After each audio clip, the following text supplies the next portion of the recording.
जीवनात आपण कधीच स्वतःला कमी लेखू नये किंवा आपल्यामध्ये काहीतरी कमतरता आहे असं स्वतःला भासवून देऊ नये. जर आपण स्वतःची किंमत करत नसेल, स्वतःला कमी लेखत असू, तर दुसऱ्याने आपल्याला चांगलं म्हणावं असं आपण अपेक्षा कशी करू शकतो. त्यामुळे आपण स्वतःला कधीच कमी लेखू नये आणि आपण उत्कृष्टच आहोत आणि उत्कृष्ट राहण्याचा प्रयत्न करावा. हाय, हॅलो, नमस्कार. मी सीमा स्वागत करते तुमचं पुन्हा एकदा नवीन व्हिडिओमध्ये. थंबनेलवरून तुमच्या लक्षात आलंच असेल की आज आपण चकलीच्या बिझनेसबद्दल बोलणार आहोत. म्हणजे हा पूर्ण व्हिडिओ मी चकलीच्या बिझनेस संदर्भातच तुमच्यासोबत शेअर केलेला आहे. चकलीच्या रेसिपीचा किंवा भाजणीचा व्हिडिओ टाकल्यानंतर त्याखाली डिटेल्समध्ये व्हिडिओ बनवा किंवा मग बऱ्याचशा ज्या क्वेरीज असतात तर त्या विचारल्या होत्या, तर त्यामुळे हा व्हिडिओ मी तुमच्यासोबत शेअर केलेला आहे.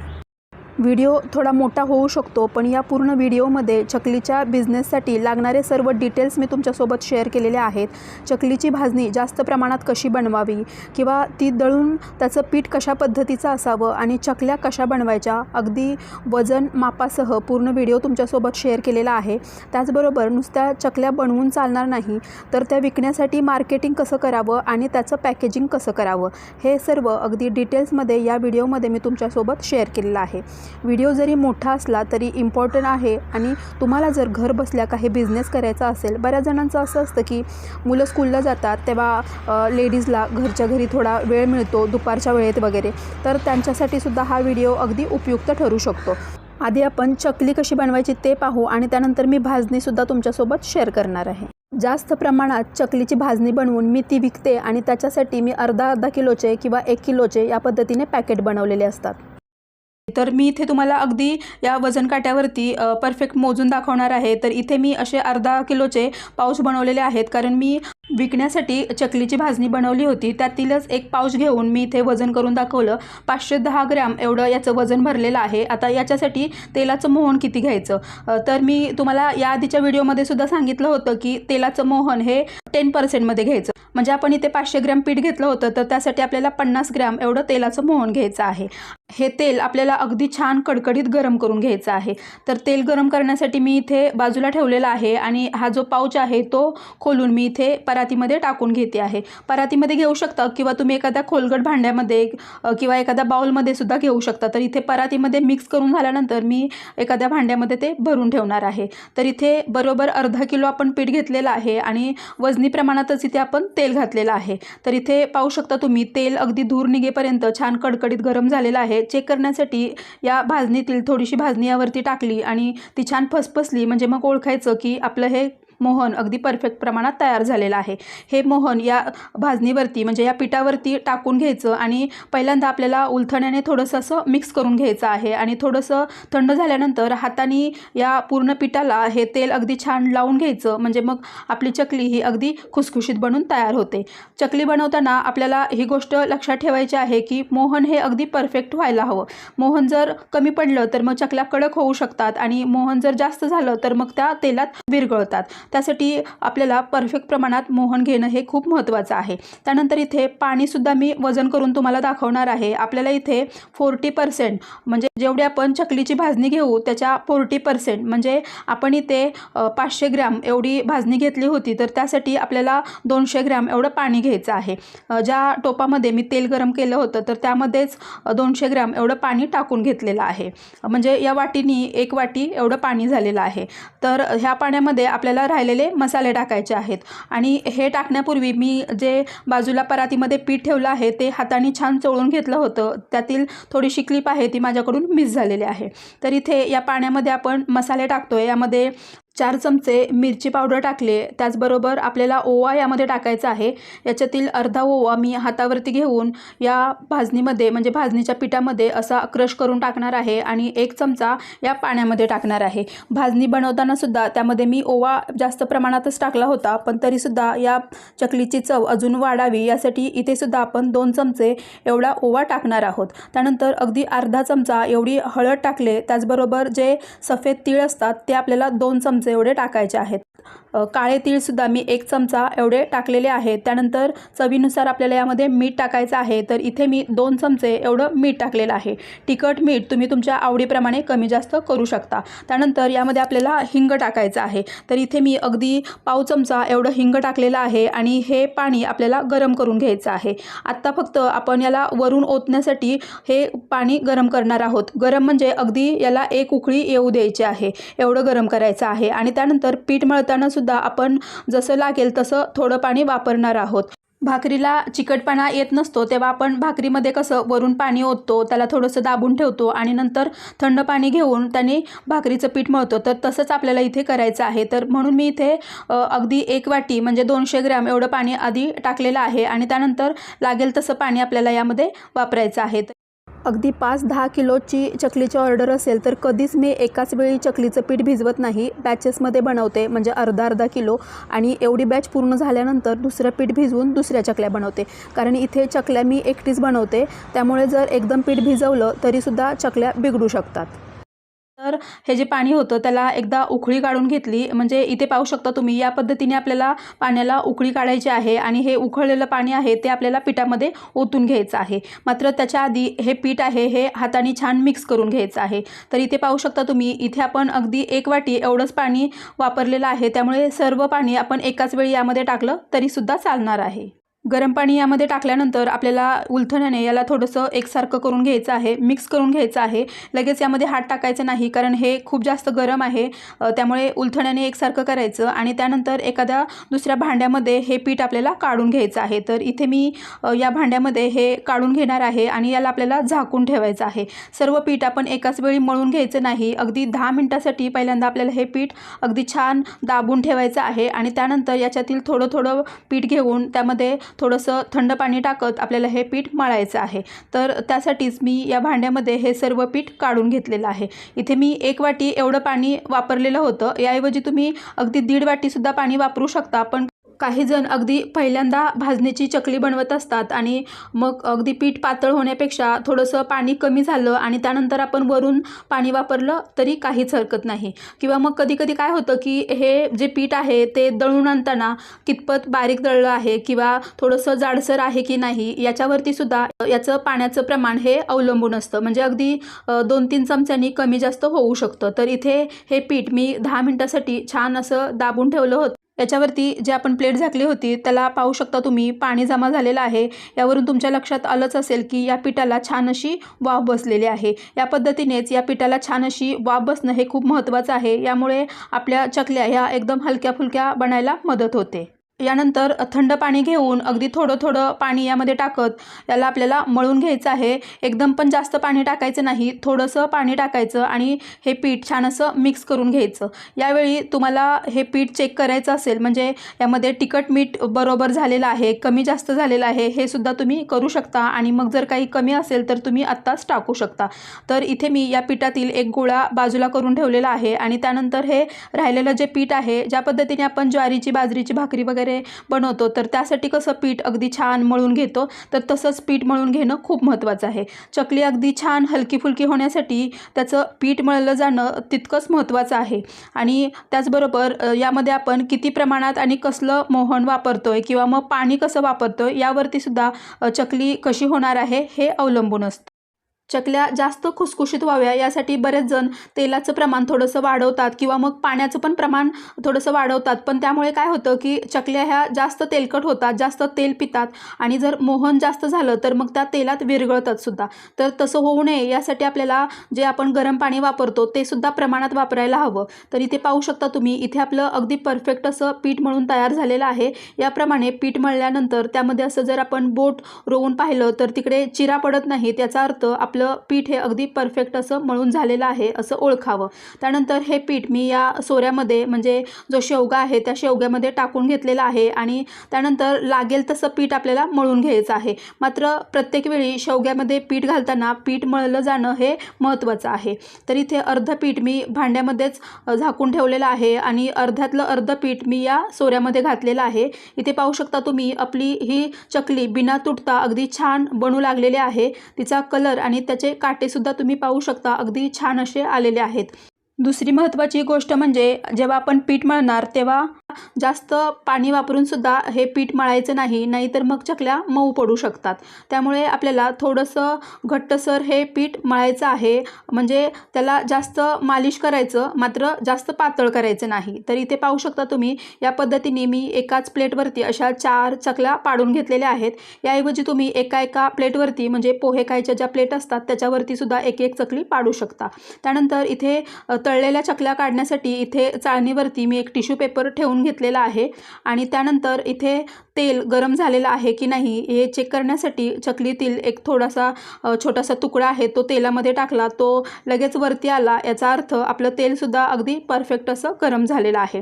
त्यानंतर आता एक करून आपण तेलामध्ये चकली सोडणार आहोत. या पद्धतीने सुद्धा एका प्लेटवरती तुम्ही एक चकली अशी ठेवू शकता, म्हणजे बनवू शकता. आणि त्यानंतर अशी जर चकली एका प्लेटवरती आपण बनवली तर तेलात टाकताना सुद्धा आपण अगदी सहज टाकू शकतो. आणि आपल्याला इथे तेलाचं जे टेम्परेचर आहे ते सुद्धा मेंटेन ठेवणं खूप महत्त्वाचं आहे.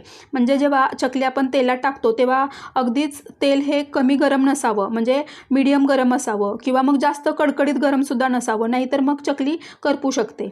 खालची बाजू अगदी छान सेट झाल्यानंतरच आपल्याला चकली पलटी करून घ्यायची आहे, नाहीतर मग चकली मोडू शकते. त्यानंतर याचा कलर चेंज झाल्यानंतर, याच्यातील बुडबुडे थोडे कमी झाल्यानंतर आणि चकली जेव्हा अशी तळाला जाऊ लागेल तेव्हा ओळखायचं की चकली अगदी परफेक्ट भाजली गेलेली आहे आणि त्यानंतरच ही चकली आपल्याला काढून घ्यायची आहे.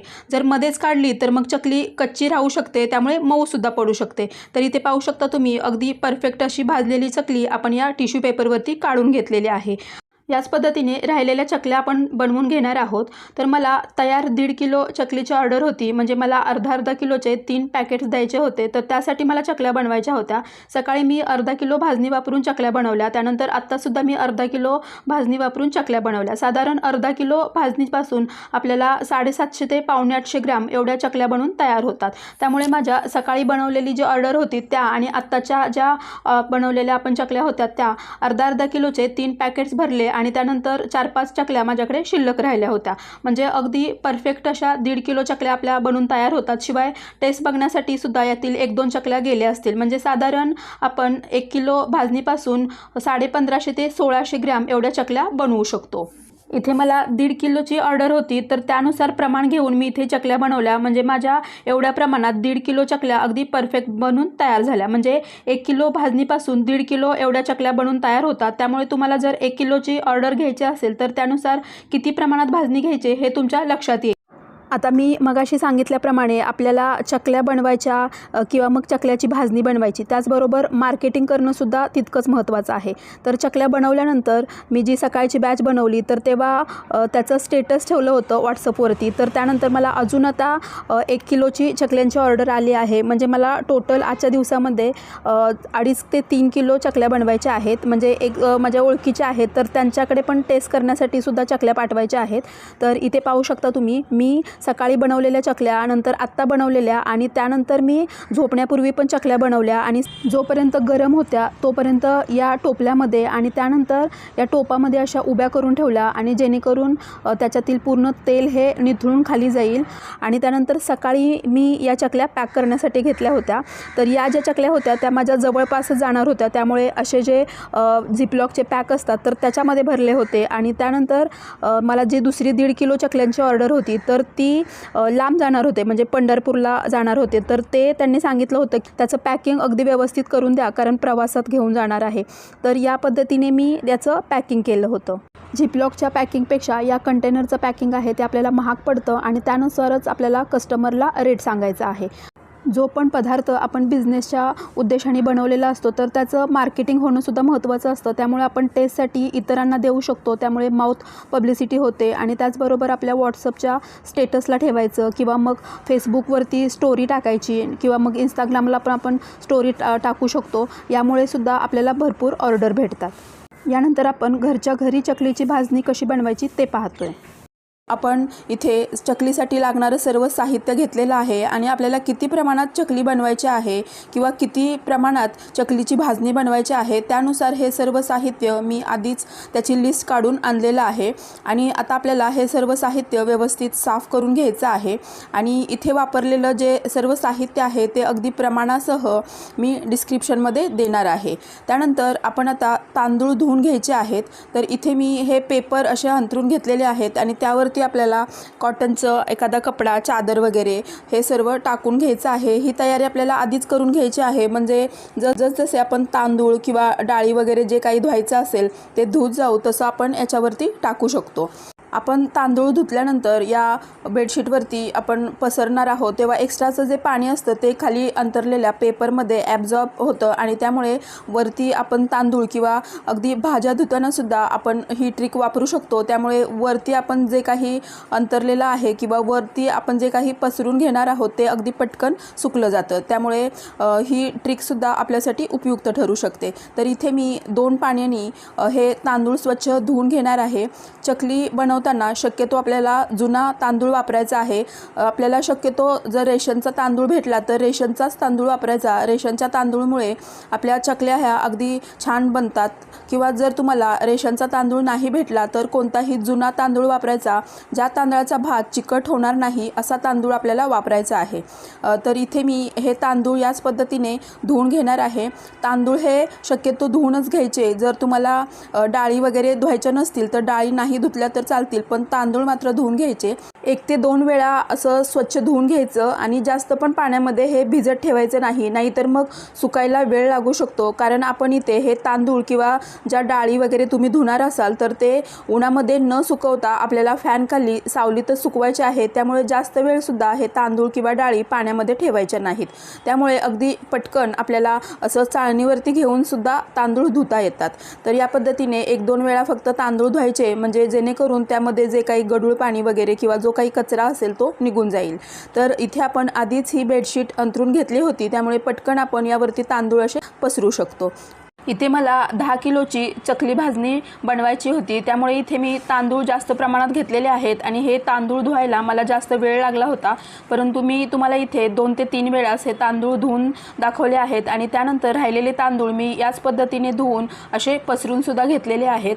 तर इथे तांदूळ धुतल्यानंतर मी याला 3 ते 4 तासांसाठी असंच ठेवलं होतं, म्हणजे फॅन खाली सुकू दिलं होतं आणि 3 ते 4 तासानंतर हे तांदूळ आपले छान असे सुकतात। मध्ये मध्ये 1-2 वेळा याला हात द्यायचा, म्हणजे याला आलटपलट करून घ्यायचे, ते असा हात फिरवायचा, म्हणजे तांदूळ हे पटकन सुकले जातात। ते आपण चेक करू शकतो की जेव्हा आपण असा हातात तांदूळ घेऊन त्याला असं मोडू तर तो मधून तुटला गेला पाहिजे आणि जेव्हा आपण हे बेडशीटवरून असं बाजूला करू तर ते अगदी सहज बाजूला झालं पाहिजे, म्हणजे मग तांदूळ अगदी छान सुकलेत असं ओळखावं।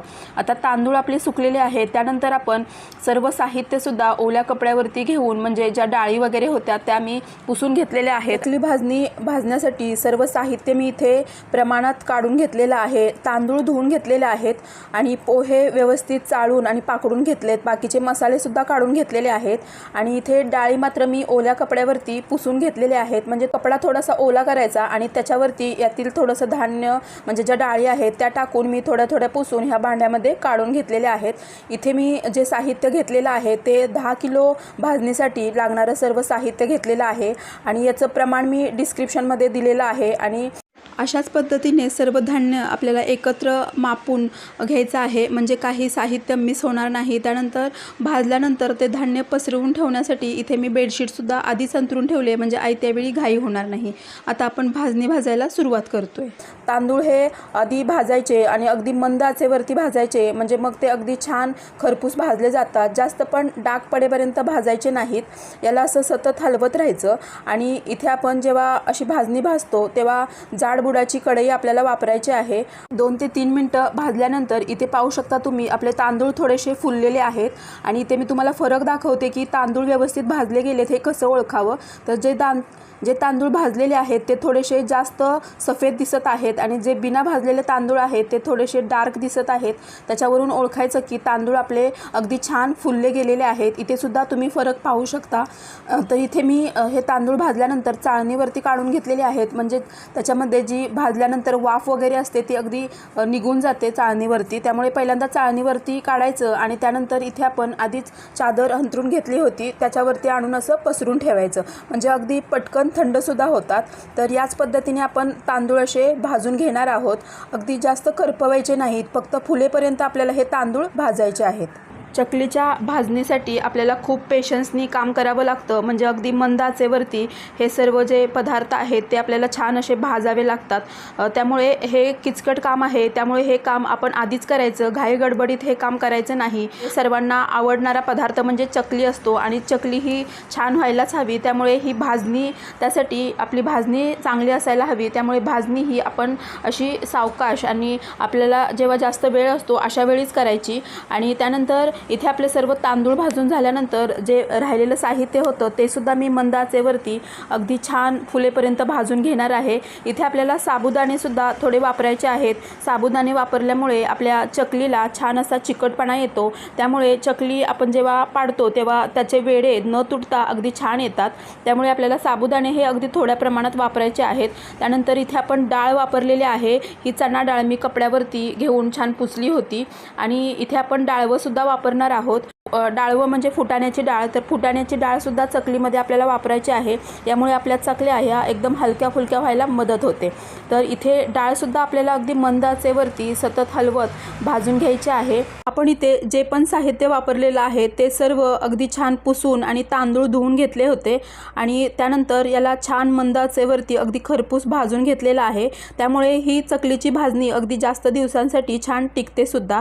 तर इथे याच पद्धतीने आपण सर्व जी चणा डाळ होती ती सुद्धा भाजून घेतलेली आहे आणि यामध्ये आपण उडीद डाळ सुद्धा वापरणार आहोत। उडीद डाळीमुळे आपल्या चकलीला अगदी खमंगपणा येतो आणि शिवाय चिकटपणा सुद्धा येतो, त्यामुळे उडीद डाळ सुद्धा आपल्याला वापरायची आहे। तर इथे 2 बॅचमध्ये मी ही उडीद डाळ भाजून घेणार आहे आणि याचा थोडासा कलर चेंज होईपर्यंत अगदी थोडेसे डाग पडेपर्यंत आपल्याला ही उडीद डाळ भाजून घ्यायची आहे। त्यानंतर आपण इथे पोहे भाजून घेणार आहोत। पोहे हे मी आधी चाळून घेतले होते आणि व्यवस्थित निवडून घेतले होते आणि त्यानंतर आपल्याला हे पोहे भाजून घ्यायचे आहेत। तर हे पोहे आपण जाडे पोहे म्हणजे आपण कांदा पोहे बनवण्यासाठी जे पोहे वापरतो ते पोहे आपल्याला वापरायचे आहेत आणि ते पाहू शकता तुम्ही पोहे भाजल्यानंतर थोडेसे असे आकसले जातात, तेव्हा ओळखायचं की पोहे हे आपले छान भाजले गेलेले आहेत। ते सुद्धा आपण इथे काढून घेतलेले आहेत आणि पोहे वापरल्यामुळे सुद्धा आपली चकली ही अगदी हलकी फुलकी व्हायला मदत होते। तर भाजलेले पोहे आपण असे आकसले गेल्यामुळे अगदी सहज ओळखू शकतो। त्यानंतर आपल्याला इथे ही जी फुटाण्याची डाळ आहे ती सुद्धा अशी थोडीशी भाजून घ्यायची आहे। फुटाण्याची डाळ नाही भाजून घेतली तरी सुद्धा काही हरकत नाही, पण इथे मी थोड्या वेळासाठी याला असं भाजून घेणार आहे। आपली सर्व भाजणी ही अगदी छान खुसखुशीत अशी व्हायला मदत होते, त्यामुळे आपल्याला थोडेसे हे डाळवेसुद्धा अगदी भाजून घ्यायचे आहेत। आणि त्यानंतर इथे मी यामध्ये धणे भाजून घेणार आहे। धणे हे आपल्याला थोडे जास्त प्रमाणात वापरायचे, म्हणजे आपली चकली भाजणी ही अगदी छान खमंग अशी बनून तयार होते। तर इथे आपण अगदी प्रमाणात सर्व साहित्य घेतलेलं आहे आणि त्यानुसारच आपण इथे हे सर्व भाजून घेणार आहोत। मी इथे धणे थोडे जास्त प्रमाणात होते त्यामुळे फक्त धणे वेगळे भाजून घेतले आणि ओवा, बडीशेप आणि जिरे हे एकत्र आपण भाजून घेणार आहोत। अगदी हे जास्त पण भाजायचे नाही, नाहीतर मग याच्यातील वास कमी होऊ शकतो किंवा मग जास्त भाजल्यामुळे याला थोडासा करपट वास येऊ शकतो। त्यामुळे अगदी मंद आचेवरती थोड्या वेळासाठी हे आपण छान भाजून घेतलेलं आहे आणि त्यानंतर परातीत हे सर्व साहित्य आपण काढून घेतलेलं आहे। इथे अगदी सिंपल प्रमाण आहे की आपलं जेवढे तांदूळ असतात त्याच्या बरोबर तेवढ्याच प्रमाणात हे बाकीचं सर्व साहित्य असतं, तर त्यानुसारच आपल्याला ही भाजणी अशी बनवून घ्यायची आहे। तांदूळ आपले छान असे थंड झालेले आहेत आणि इतर सर्व साहित्यसुद्धा थंड करून घ्यायचं आहे आणि त्यानंतरच हे दळून आणायचं आहे। जर तुम्ही चक्कीवरून दळून आणत असाल तर त्यांना सांगायचं की हे एकतर डाळीवरती किंवा तांदळावरती दळून द्या, गव्हावरती किंवा ज्वारीवरती चकलीची भाजणी बिलकुलसुद्धा दळायची नाही, त्यामुळे चकल्या बिघडू शकतात। आणि जर तुम्ही घरघंटीवरती दळणार असाल तर मग मी माझ्या घरघंटीवरती 1 नंबरची जी चाळण असते तर ती लावून दळते आणि हे सर्व मी एकत्र मिक्स करून माझ्याकडे घरघंटी आहे तर त्याच्यावरती मी दळून घेणार आहे. त्यामुळे तुम्ही चक्कीवरती गेल्यानंतर त्यांना हे बारीकपेक्षा थोडंसं जाडसर, पण जास्त पण जाडसर नाही असं दळायला सांगा. जर पीठ बारीक असेल तर त्यामुळे चकल्यासुद्धा बिलकुलसुद्धा तुटत नाहीत, त्याचे तुकडे पडत नाहीत आणि छान तयार होतात. तर या व्हिडिओमध्ये आपण चकल्याची भाजणी करण्यापासून, चकल्या बनवण्यापासून, त्याचं मार्केटिंग आणि पॅकेजिंग कसं करायचं हे सर्व पाहिलेलं आहे. तुम्हाला हा व्हिडिओ जरा जरी उपयुक्त वाटला असेल तर व्हिडिओला लाईक करा आणि यामध्ये जर तुम्हाला अजून काही सुचवायचं असेल तर तुम्ही कमेंट करून सुचवू शकता. शिवाय हा व्हिडिओ तुम्ही कुठून पाहत आहात हे सुद्धा मला कमेंट करून नक्की सांगा. व्हिडिओ आवडला असेल तर व्हिडिओला एक लाईक करा आणि तुमच्या फ्रेंड आणि फॅमिलीमध्ये शेअर करा. जर तुम्ही चॅनलवरती नवीन असाल किंवा तुम्ही अजून जर आपल्या चॅनलला सबस्क्राईब केलं नसेल तर सबस्क्राईब करून बेल आयकॉन प्रेस करा. भेटूया पुन्हा नवीन व्हिडिओमध्ये. तोपर्यंत मस्त खा आणि स्वस्त रहा. थँक्यू.